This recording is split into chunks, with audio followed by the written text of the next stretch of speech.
Assalamu alaikum wa rahmatullahi wa barakatuh. Bismillahir Rahmanir Rahim. In the name of Allah subhanahu wa ta'ala, most gracious, most merciful. Alhamdulillahi wa salatu wa salamu ala rasulillahi wa ala alihi wa ashabihi ajma'een. We praise Allah subhanahu wa ta'ala. We send blessings upon Muhammad sallallahu alayhi wa sallam, his entire household, all his companions. May Allah subhanahu wa ta'ala bless them all, and may He bless every single one of us. Ameen. My beloved brothers and sisters in Islam, you and I know that we were created by Allah subhanahu wa ta'ala. You and I know that the reason that we have been created is made clear by the Creator Himself. And we do know that life is very short on earth, but the life after death is far longer. In fact, it is eternal. So, there are people who don't believe this, and there are people who think that we were created on earth solely to enjoy ourselves while here.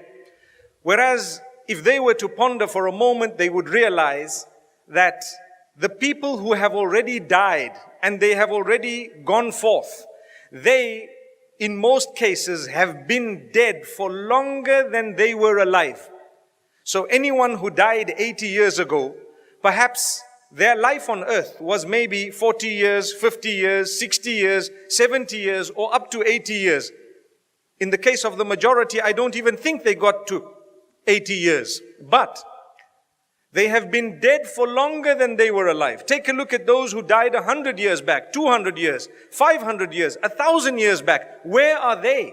And how long have they been dead for? Do you really think that it was Allah's plan or the Maker's plan to say, I will create a sophisticated being, the best of creation, the one with the best of postures, only to come onto a place known as the earth for a short space of time to enjoy themselves, and then they will die, and that will be the end of it, never to be mentioned again, never to see anything again? Is that what you think that the Creator created you for? The answer is obviously no. Allah subhanahu wa ta'ala says, وَمَا خَلَقْتُ الْجِنَّ وَالْإِنسَ إِلَّا لِيَعْبُدُونَ. I have not created mankind or jinnkind except that they worship me, obey my instructions. This is a test for a short period of time. I will decide where they will be born, how they will be born, when they will be born, and so on, to whom they will be born as parents. And I will decide what will happen to them in their lives in order that every single thing that happens to them will be an opportunity for them to get closer to me. Remember that. Every single thing that happens to you and I in our lives is an opportunity for yourselves and myself to get closer to Allah subhanahu wa ta'ala. Every single thing that happens in our lives was chosen by Allah subhanahu wa ta'ala to test us, to see how is it that we will respond to the challenges that have occurred in our lives. Or when there is goodness to be done, did we do it? When there is evil to be committed, did we abstain from it? These are the tests of Allah subhanahu wa ta'ala. So when He created mankind, He decided something very, very important. He decided that I'm going to send to you, O mankind, messengers with messages, in order for you to learn from those messages. Whoever listens and whoever obeys will be successful. They will have happiness in this world as well as the next. Nobody on earth can ever have every single thing they want. That's impossible. No one. But we have some things that we want because Allah allows it. A lot of what we have is not because we want it, but because we have no option but to have it. May Allah subhanahu wa ta'ala assist us and help us in every single way. So, my brothers and sisters, those who have adopted the command of Allah subhanahu wa ta'ala, part of His plan is they will be happy on earth. Happy meaning content with their portion. You may not be the wealthiest, but you are surviving. You may not be the prettiest or the most handsome, but someone thinks you're really good looking, mashallah. Someone appreciates you. Someone does. And this is why Allah created everyone differently. We can recognize one another. We can understand one another. We can be attracted to one another. And Allah subhanahu wa ta'ala says this. Surah Al-Hujurat, Allah subhanahu wa ta'ala says, وَجَعَلْنَاكُمْ شُعُوبًا وَقَبَائِلَ لِتَعَارَفُوا. We have created you in different tribes or peoples in order that you may recognize one another.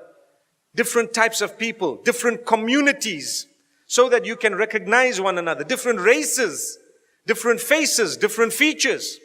If you come from one part of the world, you perhaps will have features that differ from those who come from another part of the world. This is all the plan of Allah. Ultimately, what will happen to all of us? We will die. When we speak of the last day, there are two types of last days. One is your last day. Qiyamah. One is your last day. The hour. Your last hour. It is a small qiyamah. It is a small judgment, so to speak. Judgment day. Al-qiyamatu sughra. When you die, your deeds are over. Besides the good that you have done in a way that it continues after you've died. If you taught someone goodness, if you did a charitable deed, if you built, for example, a masjid, or if you drilled a borehole, or if you planted a tree, anyone who benefits from anything that you have left behind, you will continue to see that reward until it depletes, right up to the end of time. The reward of everyone who's benefited. And the same applies when you have left an evil example. You will continue to receive the sin of it up to the end. May Allah subhanahu wa ta'ala forgive us.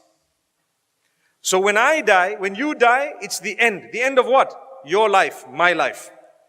It's the hour, the last hour, my last hour, your last hour. But there is a greater last hour. And what is it? It is the end of time, when the whole world will come to an end. Made mention of in so many verses of the Quran. There are dedicated surahs, chapters of the Quran that have been named after the Day of Judgment or the end or that which is a reality. And Allah subhanahu wa ta'ala describes it so vividly. In so many places. يا أيها الناس اتقوا ربكم إن زلزلة الساعة شيء عظيم. O people, be conscious of your Rabb. Indeed, the tremor of the hour is a reality. It is something very grand, very big. The last moments will be very severe, very intense.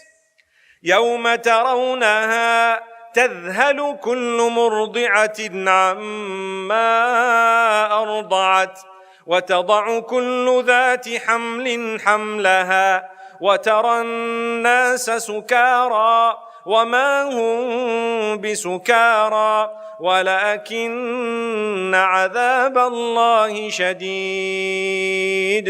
The opening verses of Surah Al-Hajj, where Allah subhanahu wa ta'ala describes this end, and Allah says, three things.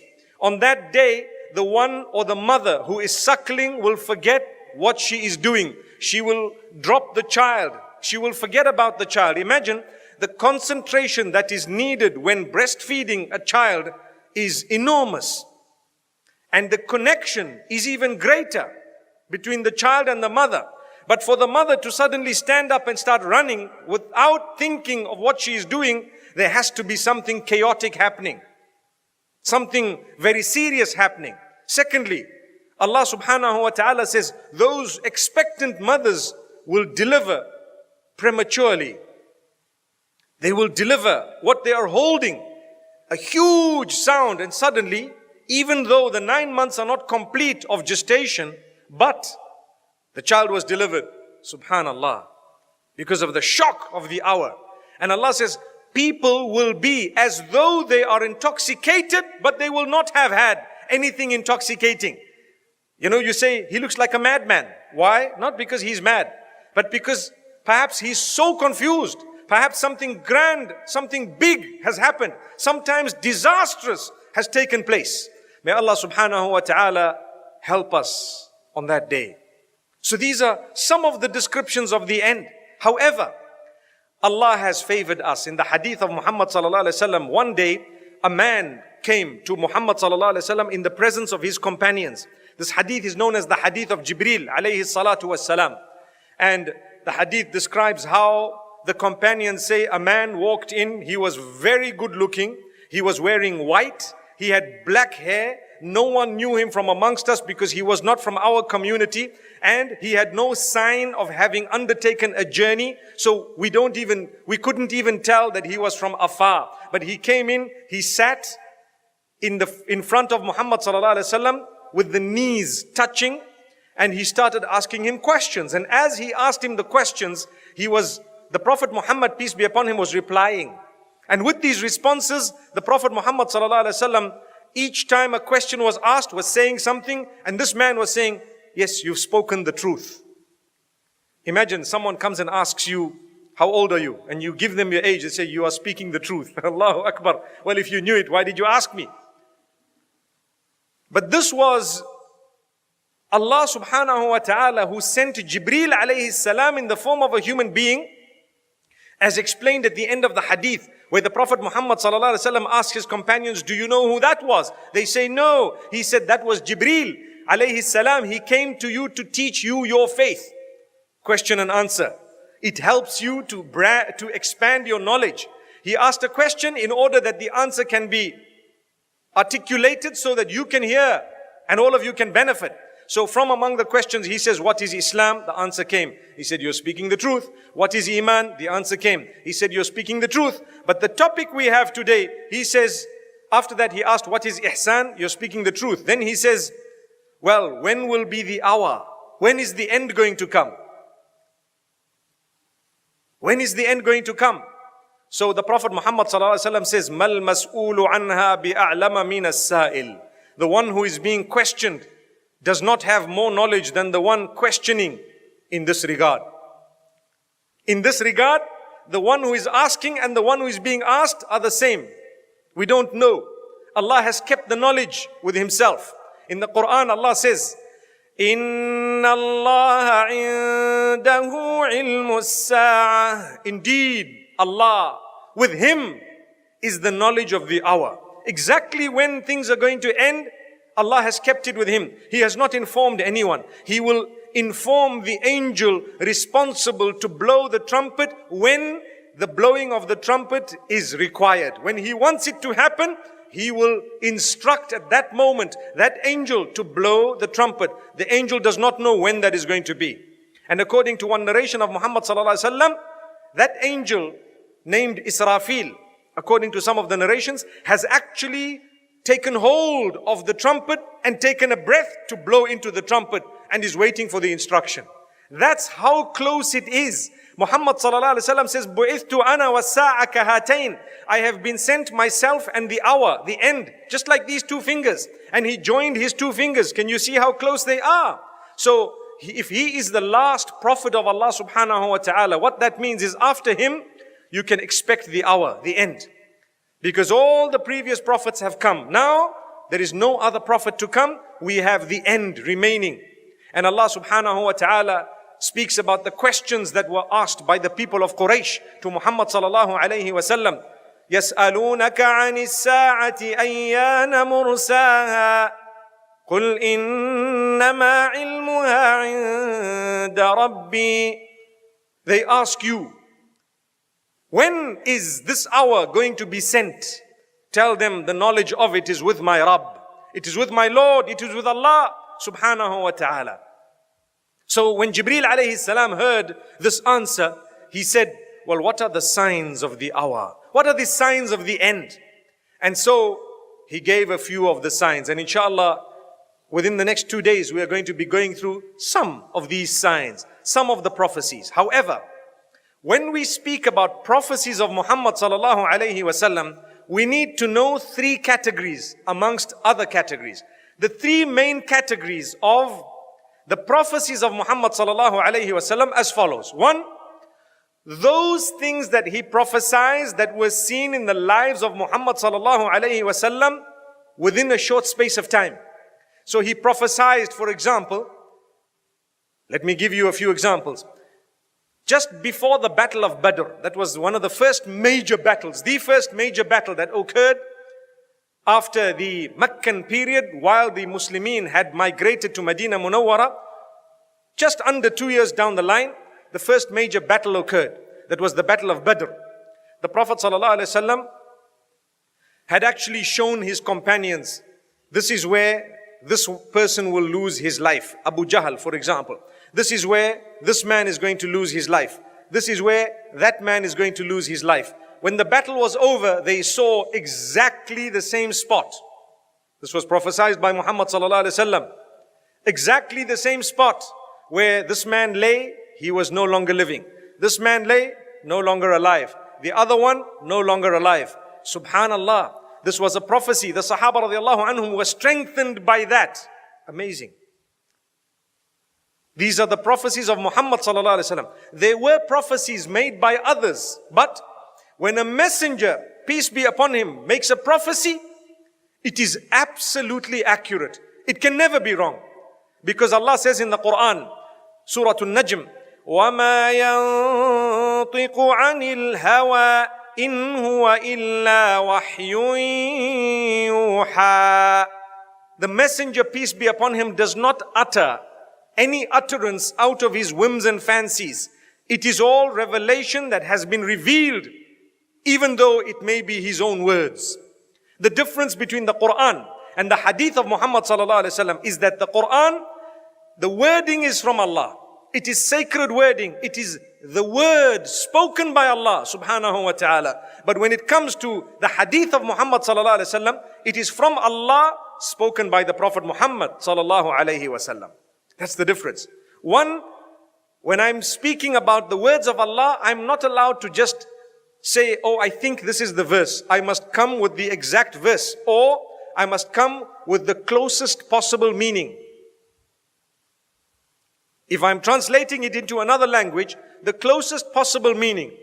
But if I'm uttering the Arabic language, I need to say exactly what Allah said.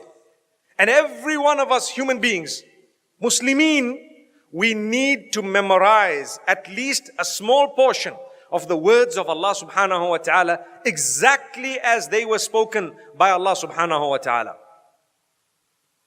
It's amazing. When it comes to the hadith or the sayings of the Prophet Muhammad sallallahu alaihi wasallam, I'm allowed to say, well, the Prophet Muhammad sallallahu alaihi wasallam said words to this effect, and then I can quote, or I can say, to the best of my knowledge, this is what it is. So Muhammad sallallahu alaihi wasallam never uttered that which was false. He did not utter that which contradicted his own statements or that which was in the Quran. Many people look at the Quran and they say, well, the Quran in one place prohibits intoxicants, and in the other place it says that there is a little bit of good in it, or there is good and bad in it, but the bad outweighs the good. So why the contradiction? One says it's haram and the other says there is some good in it. If you were to have learnt the Quran from a correct source, you would know that that same Quran has been revealed over a period of 23 years. And the prohibition of alcohol did not just come in one day. It came over a period of time. After many years, alcohol was prohibited. Initially, Allah subhanahu wa ta'ala created resentment in the hearts of those who were drinking alcohol by saying that it has more bad in it than good. People like Abu Bakr as-Siddiq radiallahu anhu, they never ever drank that which was intoxicating, because they knew common sense. If I have this brain that distinguishes me from animal, why should I lose it? Why should I do something that will make me lose my brain, my mind? So they didn't drink. But the Prophet Muhammad sallallahu alaihi wasallam says, there will come a time when people will consider intoxicants okay. He's prophesied it. They will call it a different name perhaps. He says the same about interest and usury. They will call it a different name and they will eat it. They won't mind. They know what's prohibited, but they will call it a different name. Like bribery, for example. Nowadays they call it a gift. You can call it a gift. You can call it anything else. It's not a gift. It's a bribe. May Allah subhanahu wa ta'ala protect us. So the Prophet Muhammad sallallahu alayhi wasallam in his life, another very, very interesting prophecy that he had made, that the companions saw in their lives. This is the truth. It happened. The battle of the trench took place, known as Al-Ahzab, where the allies had all formed an alliance and they came to attack the Muslimin. And the Prophet Muhammad ﷺ said, this will be our last battle with them. Wow, imagine how exciting that sounded. This will be our last battle with them. And it was indeed the last battle. They went the following year or sometime later to Hudaybiyah. They wanted to make Umrah. They went to Makkatul Mukarramah in Ihram. The Meccans did not allow the Muslims to enter Makkatul Mukarramah, and they sent Uthman ibn Affan radiallahu anhu into Mecca in order to try and speak to the leaders of Mecca. There was a rumor that Uthman ibn Affan radiallahu anhu was murdered in Mecca. The Muslims who were not armed, they were not prepared for battle or war. They had come peacefully in order to make the minor pilgrimage known as the Umrah. What happened to them? They pledged allegiance. They pledged to Muhammad sallallahu alaihi wasallam under a tree, later to become known as Ash-Shajara, the tree, the tree. When we are speaking of the tree, we are speaking about the tree in Hudaybiyah, the tree under which the Muslims pledged to Muhammad sallallahu alaihi wasallam that we are going to die in order to save Uthman ibn Affan radiallahu anhu, or in order to revenge what happened to him. We don't mind. So the Prophet ﷺ at that juncture, the Muslims, those who knew the prophecy of Muhammad ﷺ, they knew perhaps we won't fight here. There's not going to be a war here. But at that point too, there were verses of the Quran revealed predicting the victory of Mecca. The kuffar, in a nutshell, did not allow the Muslims to enter Mecca. They said, come back next year. And they had not harmed Uthman ibn Affan radiallahu anhu. They had not harmed Uthman ibn Affan radiallahu anhu. He came back. The Muslims were happy. When they were leaving, the Prophet sallallahu alaihi wasallam received revelation from Allah subhanahu wa ta'ala saying, Inna fatahna laka fatham mubina. Indeed, we have granted you a clear victory. Clear victory. Imagine, they didn't allow us in. They told us to go back. We were now going back, and Allah says, we have given you a clear victory, open victory. My brothers and sisters, when negative things happen in your lives, sometimes it's the beginning of some really nice things that are about to happen in your life. Remember this. You lost your job. Perhaps Allah wanted you to open a company that might become bigger than the company that you worked for. Subhanallah. It's possible. That's why just be patient. You went through a divorce, for example. Perhaps Allah subhanahu wa ta'ala wants you to get to someone far better than the spouse that you had. Allahu Akbar. It can happen. Be patient, sabr. That's what you need. So Umar ibn al-Khattab radiallahu anhu and some of the companions asked, Afathun hu? Is this actually victory? The verses are revealed. We have given you a victory. Is this really a victory? The Prophet ﷺ says, yes, it is indeed a victory. And Allah revealed many more verses explaining. And guess what? In no time, there were many points of victory. One, that peace gave opportunity for the message of Islam to move across the globe, to be spread to different parts and regions. And secondly, sometime later, the kuffar of Quraysh broke the treaty. So the Muslimin in large numbers marched onto Mecca, and the victory of Mecca took place. So that victory of Mecca was predicted by Allah subhanahu wa ta'ala in the Quran. It was prophesied and they saw it. It came to be. Amazing. Similarly, there are other prophecies, the second category of prophecies. The first one, in the life of Muhammad sallallahu alayhi wasallam, they saw it and it came to pass. The second are those that were prophesied. The Sahaba radiallahu anhum, the companions saw them and they are existing up to this day and growing. They are growing. So those were also prophecies of Muhammad sallallahu alayhi wasallam. The increase in sin, or for example, the dress code degenerating as time passes. You have seen the dress code today. It's getting worse as time passes. It's not getting any better. Subhanallah, I can quickly explain to you. There was a time when man wore very little. So here comes the civilized world and they said, cover up. You know, in Africa, where I come from, the traditional clothing, perhaps the skin of a buck or an animal, maybe from a cow or from a goat perhaps, and they would wear to cover the front and the back of their private parts. That's it. And perhaps they might have moved around with a few spears in order to protect themselves. That was considered the traditional dress. That's how they used to dress.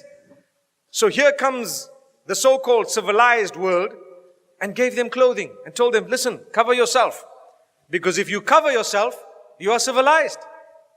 So then they started wearing, mashallah, tabarakallah, something, to cover their legs, something to cover the top. The women used to wear the long dresses. They used to have hats. The Victorian era, those hats used to have nets, and the net used to come down the face. Mashallah, not only neat, but romantic too, mashallah. And so what happened? They covered themselves correctly. Islam came about and did exactly the same thing. The people used to engage in circumambulation of the Kaaba, known as tawaf, while they were naked at times. They used to inherit the women, treat them as property. Islam abolished all of that. And Islam says, cover yourself. It's better for you. يا أيها النبي قل لأزواجك وبناتك ونساء المؤمنين يدنين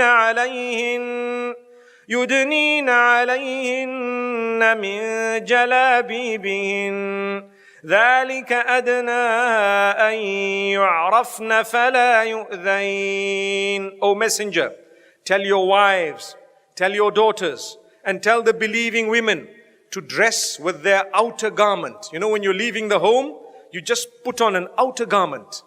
Dress with the outer garment.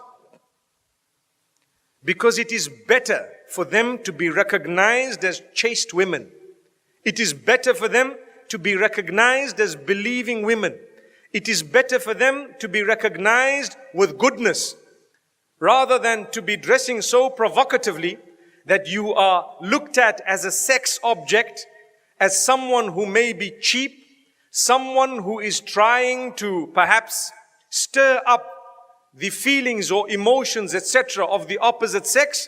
It would be better if you dressed modestly, if you dressed in a way that would make you a person known as someone who respects themselves to begin with. And that's what the civilized world taught at one stage. Later on, when man wanted to control a woman again and wanted her to forget about what civilization had brought, you know what happened? And the hadith has predicted this. The dressing will degenerate once again.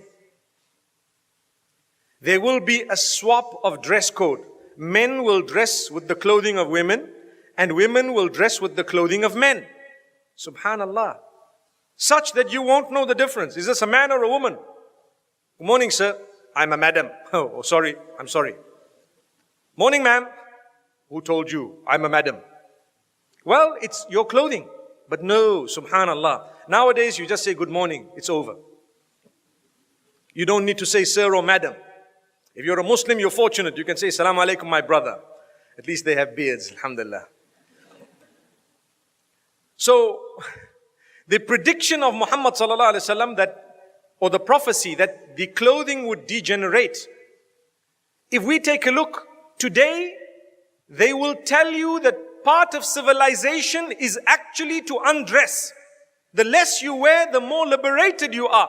What happened to our forefathers only 50 years ago, who actually fought nudity in order to bring in civilization? What happened to that? Take a look at the colonialists who went across the globe. What did they do? I'm talking of dress code. They taught that, look, cover yourselves. They came to Africa. They taught us in Africa to cover ourselves. Now they're changing their minds. Why? Why once again? Wallahi, my brothers and sisters, Islam teaches you purity. Islam says you will not be judged because you have nice legs. You will not be judged because your hair blows in the wind. You will not be judged because your face is flawless. You will not be judged because of You're the shape of your body. You will be judged because of who you are, how your character and conduct is, and how your relationship with your maker is. You will be judged by your contribution to humankind and your dedication to the maker of humankind. Subhanallah, that's Islam. So Allah says, just cover. When people look at you, they mustn't say, Assalamu alaikum, how are you? Wow, just because you look nice, Alhamdulillah, you look so good, everyone's greeting you. No, they should greet you with respect based on the fact that you are a decent human being and a servant of Allah, a creature of Allah. That is Islam. That is the purity of Islam. When Allah says, cover yourself, it is in order for you to earn respect. Wallahi, those who don't cover themselves, they can say what they want. They are making themselves cheap, very, very cheap. And they are insulting the other sisters or the others of the same gender who may not have exactly what they have. They are adding so much pressure on society and community. People are dying as a result of wanting to be size 0. Do you know what happens? They used to say, oh, this person's a size 10. Well, mashallah, not bad. Size 8, okay, fine. Sorry, I should have started at 14. Then also it's alhamdulillah. Okay, they get down until they get to size 1. You have almost disappeared. What happened to you? You don't eat? And after that, no, size 0. Hello sister, where are you? You were here a minute ago. What happened? Totally invisible. Allahu Akbar. May Allah subhanahu wa ta'ala forgive us. Don't let this happen to you, my beloved brothers and sisters. You need to understand the plan of Allah subhanahu wa ta'ala. So, that's the second category of prophecies. Those prophecies that were seen at the time of the Prophet sallallahu alaihi wasallam, and they grew. And the third category, those that were prophesied, they are seen in our lives. Those that are prophesied, that will be seen still to come. May Allah subhanahu wa ta'ala make it easy. Let me give you some of these prophecies. Did you know that the Prophet sallallahu alaihi wasallam says there will come a time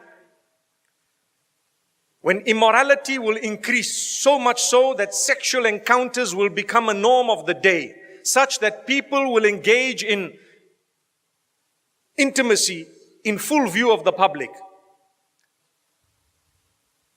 So much so that the most moral from amongst them, the best that he or she will ever be able to say is, you know what? If you want to do your thing, there is a wall, just go behind it. Astaghfirullah. That's in the hadith of the Prophet ﷺ. Immorality will increase.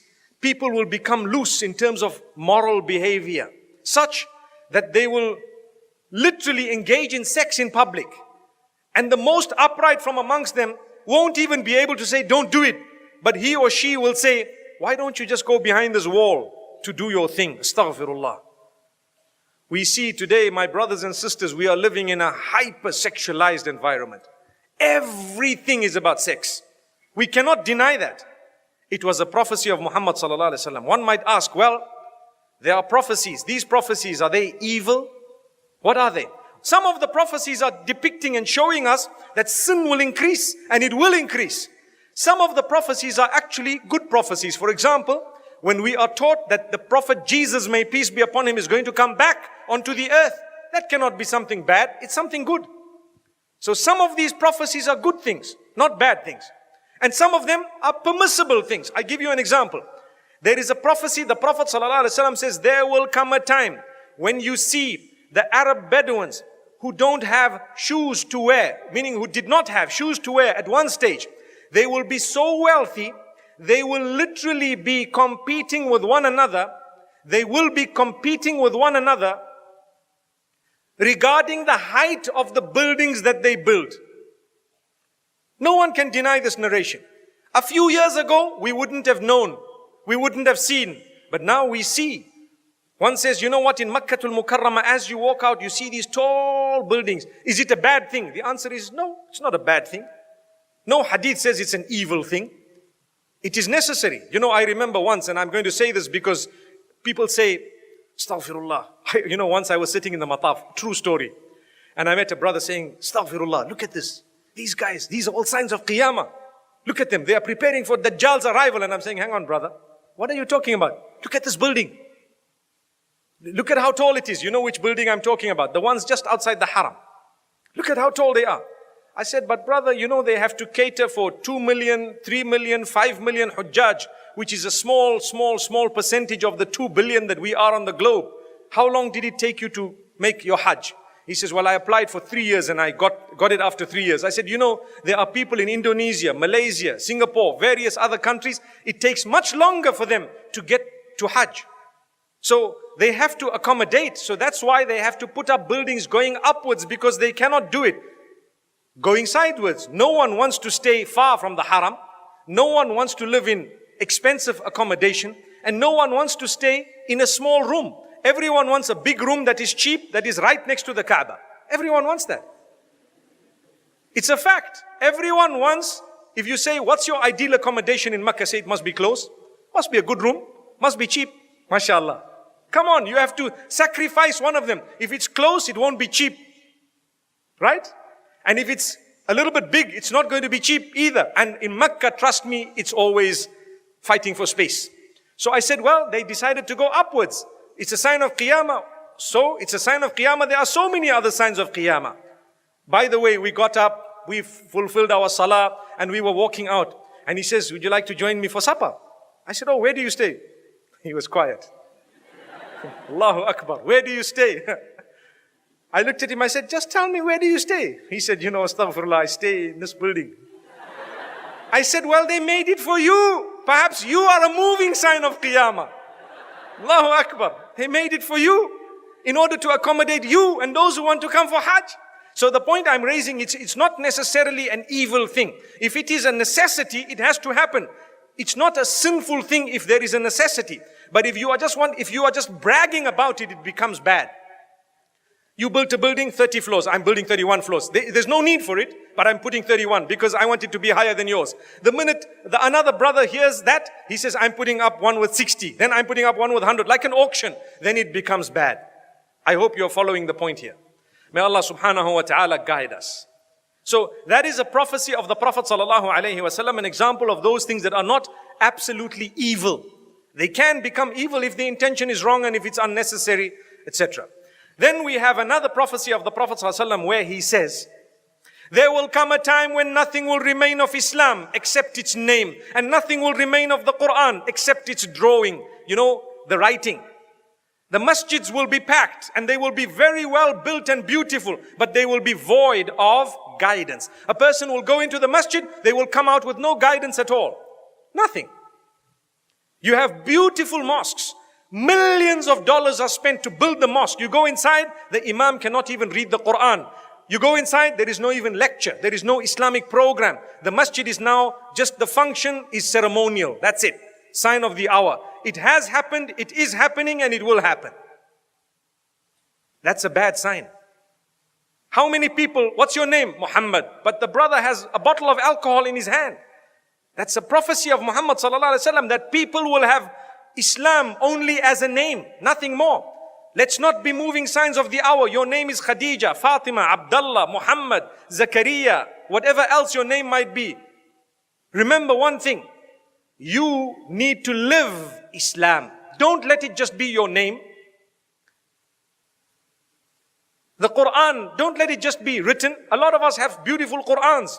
When we get married, sometimes we give a gift of the Quran. I know it happens in a lot of parts of the world. That Quran is just on the shelf until 30 years later. Subhanallah. 30 years later. Talking about 30 years later, there was something I read this morning. They say, you know, normally as Muslimin, we have happy marriages by the will of Allah subhanahu wa ta'ala. But once in a while, you get a marriage where the husband feels he's in a jail. He's doomed. So the man says to his wife, 20 years later, after marriage, 20 years after marriage, he says to his wife, do you remember just before we married, your father caught us together? Whoa, that's not supposed to have happened. You're supposed to have met me with the blessings of my father, in the presence of some mahram, or at least with them knowing and perhaps supervising somehow. Anyway, yes, I do remember, she says. And he put a gun at my head and he says, you marry her, or I will jail you for 20 years. And she says, yeah, I remember that. I'm so sorry, I do remember that. Yeah. And this man is crying. And it's looking so romantic, right? 20-year anniversary. That's what it was. Wow. And she says, oh, my darling. Yeah, I do remember that 20 years back. Oh, but why are you crying? He says, because if I was jailed, today I would have been released. Allahu Akbar. Allahu Akbar. May Allah subhanahu wa ta'ala grant us ease. If I was jailed today, I would have been released. Divorce will be on the increase. There we are. Another prophecy. There will be lots of divorce. Marital problems, leading to adultery, leading to so much more.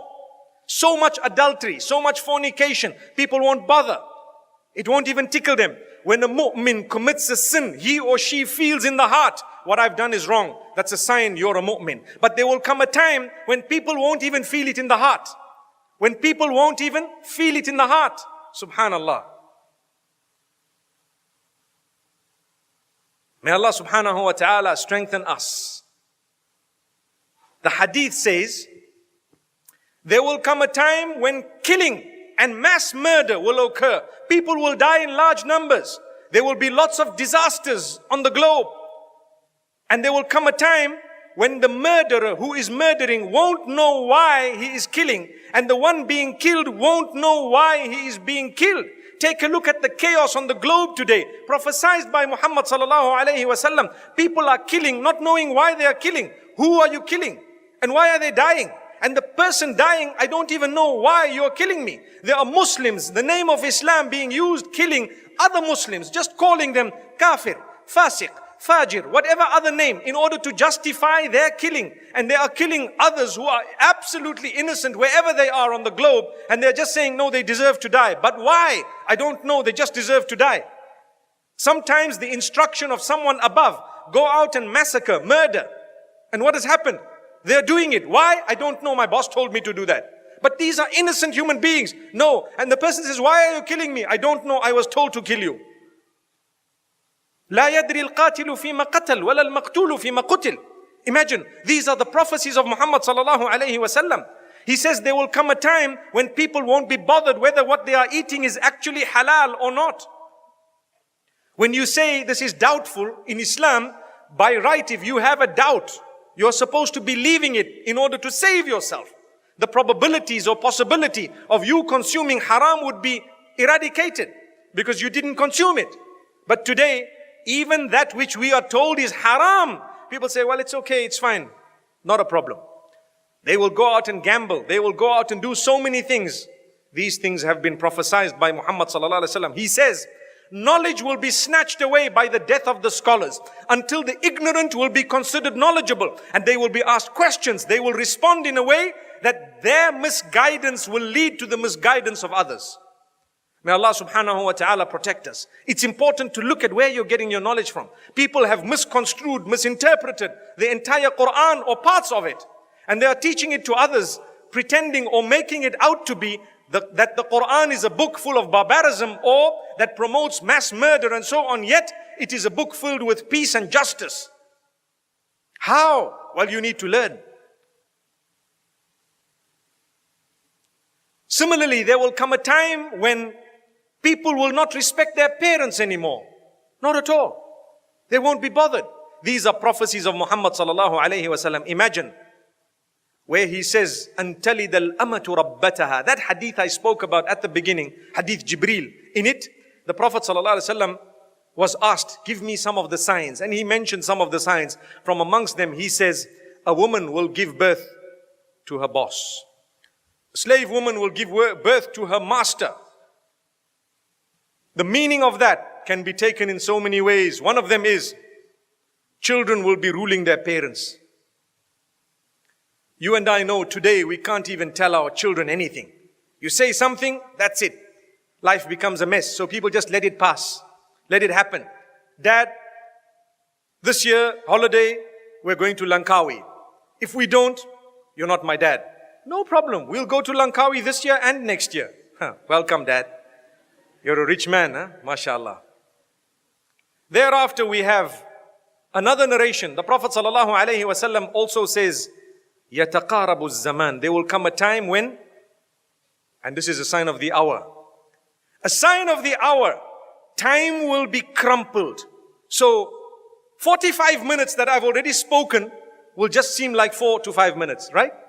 Allahu Akbar. They're making a sign to me to say my time is up. It's a sign of the hour. Brothers and sisters, it's a sign of the hour. The time flies. Time will fly. That's a sign of the hour. Getting a little bit more serious, what that would mean is 10 years will pass by like 1 year. 1 year will pass by like a month. A month will pass by like a week. A week will pass by like a day. A day will pass by like an hour, and so on. Take a look at us. A lot of us, if you were to think about the past, a few years ago, you were just a child. A few years ago was the day when you got married.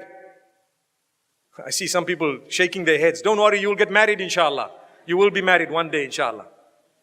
May Allah make it easy. But these are the prophecies of Muhammad sallallahu alaihi wasallam. I've only mentioned some of them, and inshallah within the next 2 days we will be going through a few more. Some of my colleagues will probably speak on other topics, and I will be back with you again inshallah with a little bit more of this. May Allah subhanahu wa ta'ala strengthen us all. We are so grateful to Allah subhanahu wa ta'ala for having given us a lot of these signs and prophecies, and they have indeed come true. There are so many of them, and indeed they should strengthen us in our belief. And we know that everything predicted and prophesied by Muhammad sallallahu alaihi wasallam has either come true during his lifetime or later on, or is about to come true. May Allah subhanahu wa ta'ala grant us all ease and goodness, and may Allah subhanahu wa ta'ala accept from us the few good deeds that we have done. May He forgive all our shortcomings and strengthen us. Jazakumullah khair wa sallallahu wa sallama wa baraka ala nabina Muhammad.